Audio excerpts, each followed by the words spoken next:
Greetings, members, one and all of the Salvation Nation. Is it time for a change in our pocket change? Let's explore.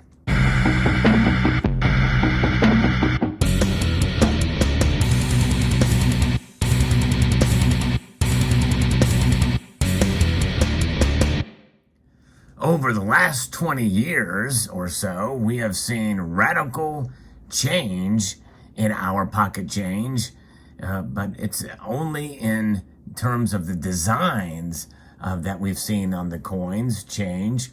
In fact, we've seen 3 different programs with regards to the quarter. We've seen the state quarter series that ran from 1999 to 2008. We've seen the America the Beautiful series that ran from 2010 to 2021, and we also saw the territories in 2009 for the quarters. We've also seen some design changes based off the westward journey and the Louisiana Purchase for the nickel, and in 2009 we saw the Lincoln cent with some changes. The portraits have not changed except for some revamps, essentially from the quarter, the nickel, but the Lincoln cent has had the same portrait since 2000 or since 1909. No changes there at all, and the dime has not changed a bit since its design change in 1946. But what could be happening soon, and what some people theorize should happen, in fact the US Mint has some leeway, and that is to change the coin's composition, or maybe even there's been some talk about getting rid of maybe even the Lincoln cent or the nickel. We're going to be referencing an article here from Numismatic News that talks about this, and will the US Mint change some of the coin's compositions here. In 1857, the value of copper had increased so much, particularly from the effects of inflation, that the US Mint ended the production of half cents after that year. That year also changed the size and composition of the 1 cent to smaller coins, hence the size that you see right here. This is now the size of the Lincoln cent. And it reduced the cost of, obviously changing the cent diameter down and made them smaller. Certainly made it a lot cheaper to produce. In 1982, the U.S. Mint changed the metal composition of the cent to reduce the cost of striking these coins. And for instance, these coins here were struck before 1982, and therefore have that pure copper, or that copper composition, that 95% copper. But then after 1982, or actually it was halfway between that year, they changed the composition to now it's just a very slight copper coated zinc. It may be time once again for the Mint to alter the composition of current coins issued for circulation, or to discontinue production of one or more denominations altogether, if it was what some think, because other than the Lincoln cent, since 1982, there's been no other composition changes since 1965. And of course, there was a time when the $half circulated, but that stopped. Now the $half don't circulate, so they're certainly saving there, but they're clad too since 1970, or 1971 is the first year that they had clad $half. But since they're not intended for circulation now, you don't really see $half too often. Sometimes you can get them from the bank, you can do coin roll hunts, but essentially $half really don't circulate. As currently manufactured, we're going to give you some specifications for U.S. circulating coin metal content. And so for the cent, it has a gross weight of 2.5 grams with 97.5% zinc. Yes, indeed. A lot of zinc in these cents, and only 2.5% copper. That's it, 2.5% copper.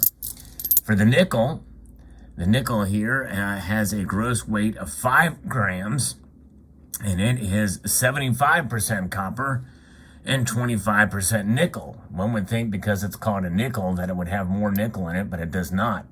It is a merely 25% nickel. The dime is another coin that it certainly is very, very small. One would think it would be a lot cheaper, but its composition is exactly the same. It weighs less than half of a nickel in weight, and it has 75% copper, mostly sandwiched in between there that you can see, and 25% nickel. Yes, indeed. The quarter is another coin that is a clad coin, and it has, again, the same composition, 75% copper, mostly is sandwiched in there in between there, and 25% nickel.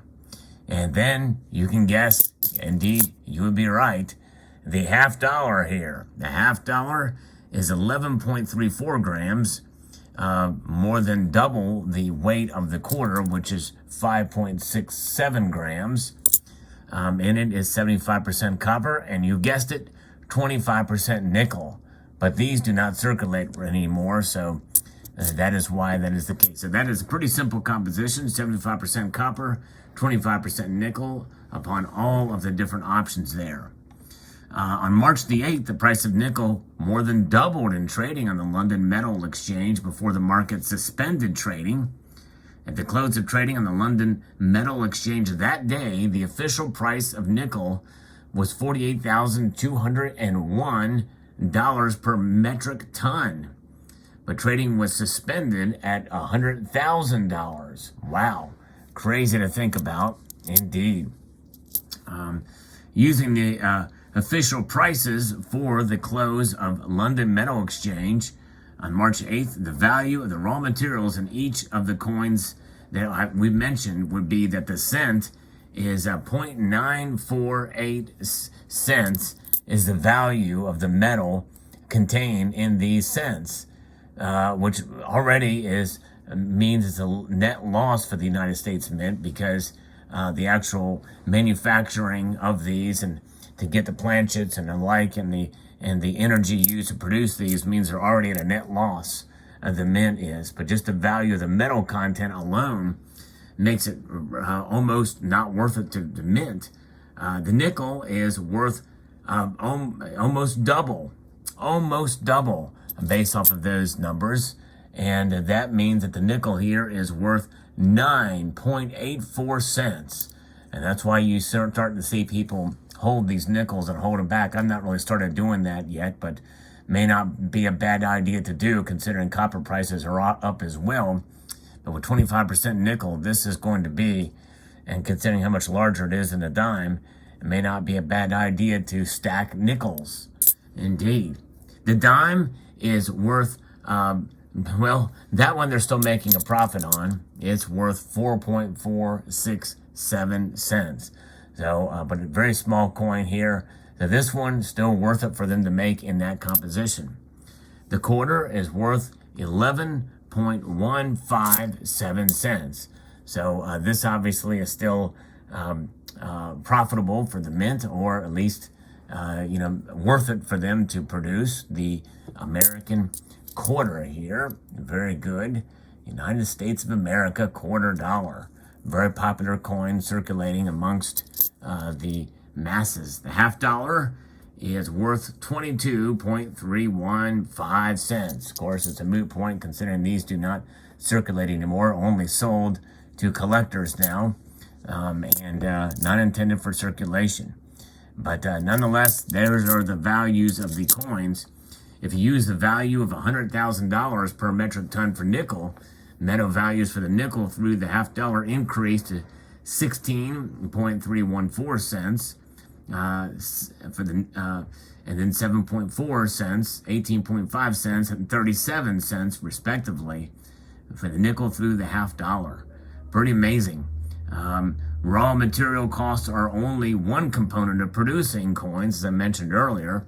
You got to think of overhead and labor, and the mint strives to realize this seigniorage gain that is turned over to the U.S. Treasury.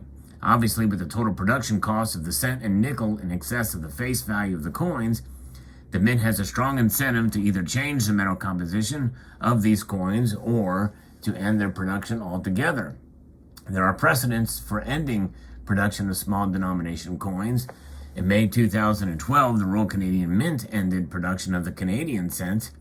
In February of 2013, merchants were no longer required to accept these coins in payment and were directed to round cash transactions to the nearest 5 cents. Banks were then directed to return all 1-cent coins they had received back to the government for destruction. Other countries have retired smaller denomination coins in recent decades. Australia, the 1 and 2 cents in 1992. Brazil, the 1 centavo in 2005. Finland has never issued 1 cent or 2 cent coins since the introduction of the euro denomination in 2002.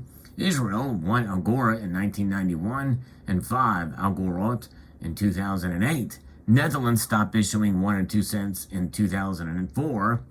New Zealand, 1 and 2 cents in 1989 and 5 cents in 2006 stopped production. Norway, the 10 ore and 25 ore in 1991. Sweden stopped the 10 ore and 25 ore in 1992. Switzerland stopped the 1 centime in 2006, with the 2 centimes having lost legal tender status in 1978. The United Kingdom stopped the 1/2 penny in 1984. With significant increases in consumer prices over the past year, that's inflation, it's maybe a prime opportunity for the U.S. Mint to retire 1 cent coins and either significantly alter the metal composition or to retire the nickel. I think it would take an act of Congress. I don't think the Mint can decide that. In fact, I think the Mint, or at least the Treasury, has been given leeway to do studies and to change the composition. So I think they can do that through a directive, I think, of the Treasurer to change the composition of these coins. And that is something they may be actively pursuing and studying even further. Even the metal content for dimes, quarters, and half dollars may need alteration at this time. If they're going to do one, they might as well do it all. But given where that is, and given inflation where it is right now, it's probably not a bad idea to hoard and hold on to your nickels, folks. In fact, there is still this shortage, and it may be part and parcel to what's happening. People may be wisening up and saving their coins. And I may actually start holding on to these nickels at this point. Maybe not some of the other coins, but nonetheless, very interesting indeed. But what are your thoughts? Is it a time for a change for our in our pocket change? And is it time for you to hold on to your change in your pocket change, considering what could be coming and what is already here? Inflation and commodity prices going up, including metals. Yes, indeed. It may very well come to a point where nickel could be considered a semi-precious metal, and copper as well. So let me know what your thoughts are in the comment section below. Fascinating indeed. I'd like to extend a multitude of gratitude to you all for taking the time to watch, and to encourage you to please rate, share, comment, and subscribe.